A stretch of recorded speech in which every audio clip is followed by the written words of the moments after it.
High, this is মাঝার Rakib. আজকে আমি the হেইরি এপের সামারি নিয়ে আলোচনা করব। আর এটা হচ্ছে পার্ট 2। আর পার্ট 1-এ আমি একটা সামারি, ক্যারেক্টারিস্টিক্স, সেই সাথে সেটিংস এগুলো নিয়ে আলোচনা করেছিলাম। কিছু বেসিক আলোচনা ছিল। সো তোমরা যদি পার্ট 1 না দেখে থাকো, আমাদের এই ভিডিওর ডেসক্রিপশনে এবং এটার আই আইকন, ইন্ড স্ক্রিন এগুলোতে গিয়ে দেখে নিতে পারো। সো আর দেরি না করে আমরা এখন এটার সামারিতে চলে যাই। আর এই প্লেটি লিখেছেন ইউজিন গ্ল্যাডস্টোন ওনিল। তো আমরা এখন শুরু করি। The play begins in the fireman's forecastle on a ship in the Atlantic ocean that left New York an hour ago. তো এই প্লেটা মেইনলি শুরু হয় আটলান্টিক ওশানের একটা শিপের মধ্যে, এবং শিপের মধ্যে কিছু ফায়ারম্যান কাজ করছিল, এবং এই শিপটা 1 ঘন্টা আগে নিউ ইয়র্ক ছেড়ে আটলান্টিকের মধ্য দিয়ে রওনা দিচ্ছিল। এবং during work break fireman are talking, drinking beer and singing. আর এই যে তাদের ওয়ার্ক ব্রেক থাকে, তখন যে ফায়ারম্যানরা ছিল তারা গল্প করে, ড্রিঙ্ক করে, এবং সেই সাথে তারা গান বাজনা করে। The leader of this workers is Yank. আর এই যে ওয়ার্কারগুলো ছিল তাদের মধ্যে লিডার ছিল ইয়াং নামের একজন। লং অ্যান্ড প্যাডি আর টু অফ ইয়াংস কলিগস। আর ইয়াং এর 2জন কলিগ ছিল, একজনের নাম প্যাডি আর একজনের নাম হচ্ছে Long. Long is an Englishman with a socialist attitude and Paddy is an old Irishman who remembers the days when he sailed. তো এই যে লং, লং হচ্ছে একজন ইংলিশম্যান এবং তার মধ্যে একটা সোশ্যালিস্ট অ্যাটিটিউড থাকে। আর প্যাডি হচ্ছে একজন আইরিশম্যান, ওল্ড আইরিশম্যান, বৃদ্ধ লোক। আর সে কি করে, তার আহ, আগের পুরনো, যখন সে সেলড করতো, যখন সে ভ্রমণে বের হতো, ওই দিনের কথা স্মরণ করে। Mildred Douglas came with her aunt to observe the ship's stokehole. একটা সময় ওই শিপের মধ্যে, যেখানে ফায়ারম্যানরা কাজ করছিল, তখন ডগলাস নামের এক এক মহিলা, সে সেখানে তার আন্টির সাথে এখানে এটা অবজার্ভ করার জন্য আসে। আর এই যে মিলড্রেড, সে হচ্ছে এ স্টিল মার্চেন্টস ডটার, একজন মার্চেন্টের মেয়ে সে। Mildred Douglas is sunbathing and talking on the ship's deck with her aunt. আর শিপ ডেকের উপরে তার আন্টির সাথে এই মিলড্রেড সে কথা বলছিল তখন। They are arguing about Mildred's desire to do social work. এবং সোশ্যাল ওয়ার্কের ব্যাপারে তারা দুজন একে অপরের সাথে আর্গু করছিল, তারা কথা বলছিল এটা নিয়ে। Their argument ends when two officers bring them down the deck to observe the ship's struggle. আর তাদের আর্গুমেন্ট একটা সময় শেষ হয় যখন কিনা 2জন অফিসার তাদের দিকে আসে এই ডেকের বিষয়গুলা অবজার্ভ করার জন্য, এই শিপস স্ট্রোক হলে। Mildred's aunt doesn't understand why Mildred wants to help the poor or do social work. তো মিলড্রেডের আন্টি, সে এটা বুঝতেছিল না কেন এই মিলড্রেড সে পুয়ারদেরকে সাহায্য করতে চাইতো, সে সোশ্যাল ওয়ার্কের প্রতি খুব আগ্রহ ছিল। এই বিষয়গুলা আবার তার আন্ট খুব একটা সহজভাবে নিত না, সে ছিল আবার খুব আপার লেভেলের মানুষ, সে এগুলা কেয়ার করতো না আর কি, পছন্দ করতো না। After talking to her aunt, Mildred one Mildred went to see the workers workplace. আর যখন তার আন্টির সাথে সে বলার সময় সে এই যে ওয়ার্কাররা ছিল তাদের ওয়ার্কপ্লেস ওটা অবজার্ভ করতে যায়। Yank and the other fireman are doing their work. আর সেখানে সে দেখে ইয়াং এবং তার সাথে যে ফায়ারম্যানরা ছিল তারা সেখানে কাজ করছে।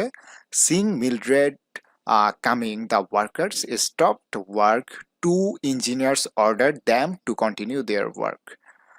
তো মিলড্রেডকে আসতে দেখে তখন এই ওয়ার্কাররা তাদের কাজ থামিয়ে দেয় এবং তখন আবার দুইজন ইঞ্জিনিয়ার তাদেরকে তাদের কাজ কন্টিনিউ করতে বলে।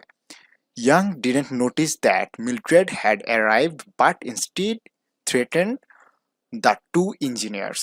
কিন্তু তখন আবার এই যে ইয়াং, সে হচ্ছে এই ফায়ারম্যান যারা তাদের লিডার, সে আবার এই বিষয়টা তখন নোটিস করে না, এবং এই যে মিলড্রেড এখানে আসে এটা সে নোটিস করে না, এবং সে কি করে তখন ইঞ্জিনিয়ারদেরকেও থ্রেট করে। He doesn't understand why the workers had stopped working. Young looked back and saw Mildred. এবং সে তখনও বুঝে না যে তখন এই ওয়ার্কাররা কেন তাদের কাজ থামিয়ে দিচ্ছিল, এবং ইয়াং তখন পিছনে তাকায় এবং সে মিলড্রেডকে দেখে সেখানে। Seeing Young in such a dirty condition, she reacts and tells him he looks like a hairy ape. তো এই যে ইয়াংকের কন্ডিশন, তার একটা নোংরা কন্ডিশন যখন দেখে, তখন এই মিলড্রেড তাকে দেখে খুব বাজেভাবে রিয়াক্ট করে, এবং তাকে বলে যে তাকে দেখতে একটা লোমশ বানরের মতো দেখতে, একটি হেয়ারি এপের মতো দেখতে। And then she became senseless, এবং এরপর সে তাকে দেখে সেন্সলেস হয়ে যায়। তো মানে খুব আধ্যাত্মিক লেভেলের মানুষ হলে যায় হয় আর কি, সে খুব আপার লেভেলের আপার সোসাইটির একটা মহিলা। তো মানে তো এটা দিয়ে কিন্তু একটা বিষয় বোঝানো হচ্ছে যে ওই সময় ক্লাস ডিসক্রিমিনেশনটা কোন লেভেলে কোন পর্যায়ে ছিল, এটা কিন্তু খুব ক্লিয়ারলি তাদের এই ড্রামাটার মাধ্যমে কিন্তু ফুটে উঠেছে। So young became angry when he heard this.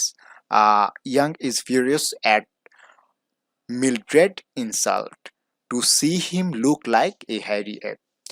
তো এই যে এটা শোনার পর তাকে দেখতে একটা বানরের মতো বা হেয়ারি অ্যাপের মতো, তো এইগুলা শোনার পর সে খুব রাগান্বিত হয়ে যায়, এবং সে খুব মানে সে রাগে ফেটে পড়ে। So Yank tries to get Mildred, but the other crew grabs him and throw him on the floor. তো তখন এই ইয়াং সে তো মিলড্রেডের উপর খুব রাগান্বিত হয়ে যায় এবং তাকে ধরতে যায়। তখন অন্যান্য যে ক্রু ছিল তারা তাকে ধরে ফেলে এবং ফ্লোরের মধ্যে ছুঁড়ে ফেলে তাকে। 3 weeks later the ship returned to new York, এবং 3 সপ্তাহ পর এই জাহাজটা তখন নিউ ইয়র্কে ফিরে যায়। He left his job and young and long go to fifth avenue in new York. এবং তখন আবার ইয়াং এই জবটা তখন ছেড়ে ফেলে তাদের জার্নি শেষে। তো ইয়াং তখন আবার তার আরেকজন ওয়ার্কার ছিল লং, তার সাথে তারা ফিফথ এভিনিউতে যায়, ওটা নিউ ইয়র্কে।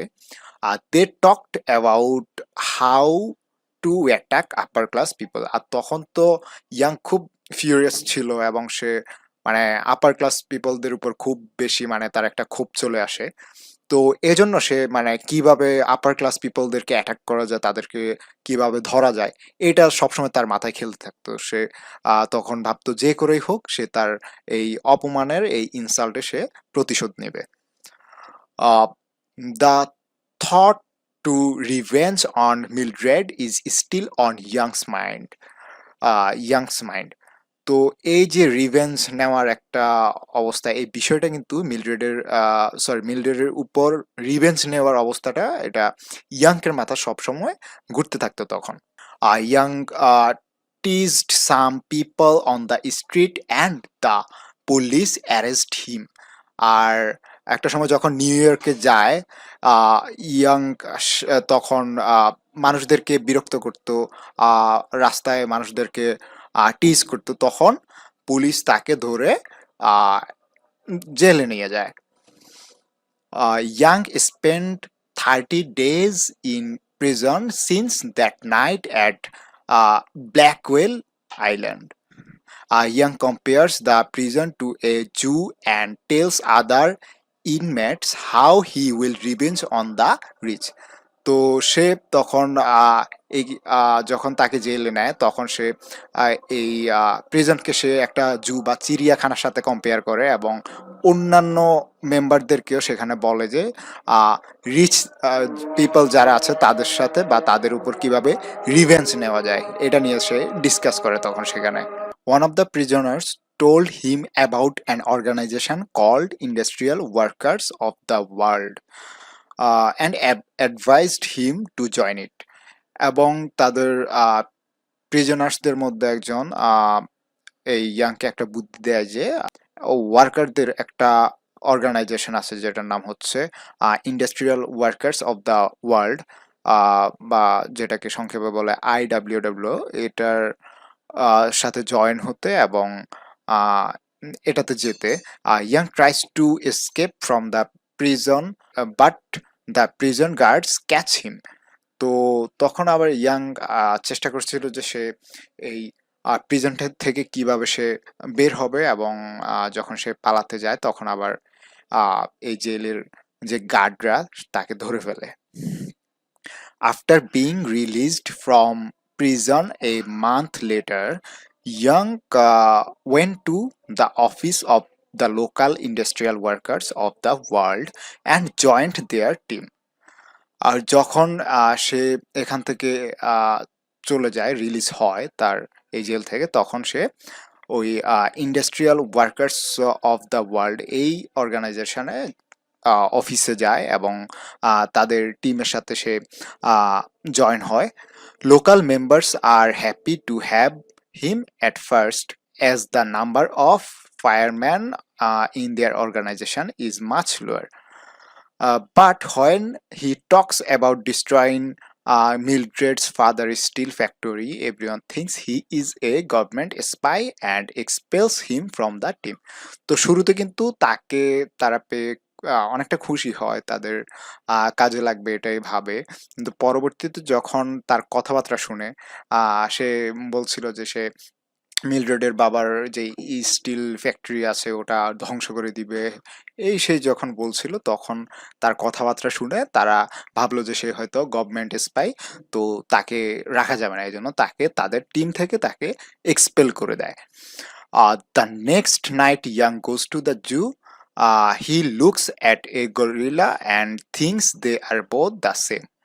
তো মানে ইয়াংকের অবস্থা এই, সে মানে সোশ্যালাইজেশন খুব একটা দেখে নাই, সে কখনো আরবান পিপলের সাথেও মিশে নাই। সো সে যখন জুতে যায়, চিড়িয়াখানা যায়, তখন একটা গরিলাকে সে দেখতে পায়।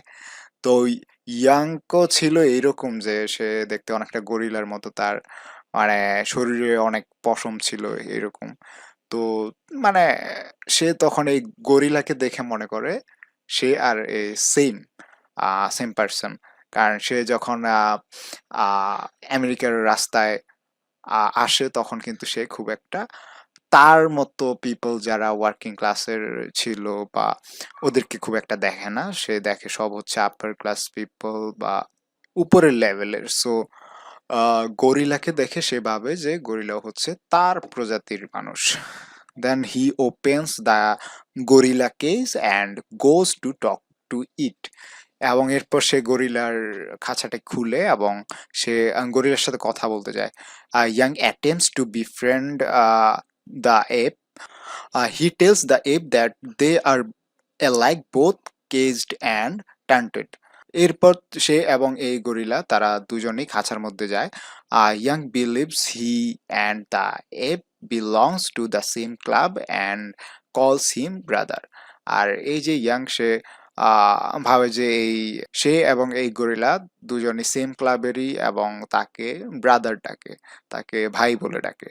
এখানে গরিলা হচ্ছে একটা প্রাণী আর ও হচ্ছে একটা মানুষ, সে এটারই ডিফারেন্সটা কি এটা বুঝতে পারে না, সে মানে এতটাই আনসোশ্যাল ছিল, মানে সোশ্যালাইজেশনের কাছে যখন আসে তার এই উপলব্ধিটা হয় না যে আসলে মেনলি ওটা কি। Young releases the gorilla from the cage and approaches the ape to shake his hand. তো তখন এই ইয়াং সে কি করে, গরিলাকে ওখান থেকে রিলিজ করে এবং সে তার হাত বাড়িয়ে দেয় হ্যান্ডশেক করার জন্য। The gorilla springs on Young, crushes Young with his massive arms and then tosses Young into his cage. তো এরপর যখন গরিলা আর কাছে যায় ইয়াং, তখন ইয়াং গরিলার উপর গরিলা ইয়াংয়ের উপর ঝাঁপিয়ে পড়ে, অনেকটা তার কেজের দিকে নিয়ে নেয় তাকে। Young dies in the gorilla's cage, এবং সেই সাথে ইয়াং সেখানেই মৃত্যুবরণ করে গরিলার কেসের মধ্যে। সো এই বিষয়টা হচ্ছে, মানে সে বুঝতে পারে না এই যে গরিলা সে কোনো মানুষ না, সে হচ্ছে একটা প্রাণী এবং হিংস্র প্রাণী। তাকে একটা জেলে, সে ভেবেছিল তাকে হয়তো জেলের মতো কিছুতে রাখা হয়েছে, বাট তাকে রাখা হচ্ছিল একটা চিড়িয়াখানায়। সো সে এটা বুঝতে পারে না, সে ভাবে যে এ হচ্ছে আমার প্রজাতির মানুষ, আমিও তার সাথে তাকে ভাই বলে ডাকি। সো যখন এই বিষয়টা আহ সে গরিলাকে আপন করে নেয়, তখন কিন্তু আলটিমেটলি সে মারা যায় গরিলার হাতেই। সো গরিলা তো মানুষ না, সে কিছু বুঝবে না, সে হিংস্র প্রাণী। সো আলটিমেটলি ওটাই ঘটে। সো এই ছিল মূলত এই দ্য হেইরি এপ এটার সামারি। আর এটার থেকে মূলত একটা জিনিস বোঝানো হচ্ছে যে এটা যে সময় লেখা হয়েছিল তখন ইউএসএ বা অন্যান্য কান্ট্রির যেই একটা অবস্থা ছিল ক্লাস ডিসক্রিমিনেশনের, বা ওয়ার্কিং পিপল আর যারা আপার ক্লাস পিপল ছিল তাদের মধ্যে যে একটা ডিস্টেন্স ছিল, মিসকমিউনিকেশনের একটা বিষয় ছিল, এগুলাকে এখানে হাইলাইট করা হয়েছে। আর আপার ক্লাস পিপলরা ওয়ার্কিং ক্লাসকে কিভাবে ঘৃণা করতো এবং তাদেরকে কিভাবে ডোমিনেট করতো, এই বিষয়গুলো এখানে অনেকটা বোঝানো হয়েছে। সো এই ছিল মূলত আজকের সামারি। আর আমাদের পার্ট 1 যদি তোমরা না দেখে থাকো, অবশ্যই তোমরা আমাদের পার্ট 1 দেখে নাও, বিকজ ওখানে আমি এই ড্রামাটার ক্যারেক্টার, থিম, সেটিং ওগুলা আলোচনা করেছি। সো এটা আমার ভিডিওর ডেসক্রিপশনে পার্ট 1 দেওয়া থাকবে, আর সেই সাথে আমার ভিডিওর ইন্ড স্ক্রিন আই আইকন এগুলো তো দেওয়া থাকবে। আর তোমরা যারা আমাদের কোর্সগুলা এখনো নাও নাই, তোমরা আমাদের সাথে যোগাযোগ করে আমাদের কোর্স নিতে পারো। কোর্সগুলা কোশ্চেন ওয়াইজ করা থাকবে, যেমন অনার্স থার্ড ইয়ারের লিঙ্গুইস্টিক ক্রিটিসিজম, সেকেন্ড ইয়ারের history history of English literature, fourth ইয়ারের ইএলটি ক্রিটিসিজম, সেই সাথে অন্যান্য যেই সাবজেক্টগুলো আছে আমরা মূলত ট্রাই করব হার্ড সাবজেক্টগুলো আগে করার। সো ওই কোর্সগুলো কোশ্চেন ওয়াইজ করা হবে, অনেকটা ইজি ওয়ার্ডে লেখা হবে।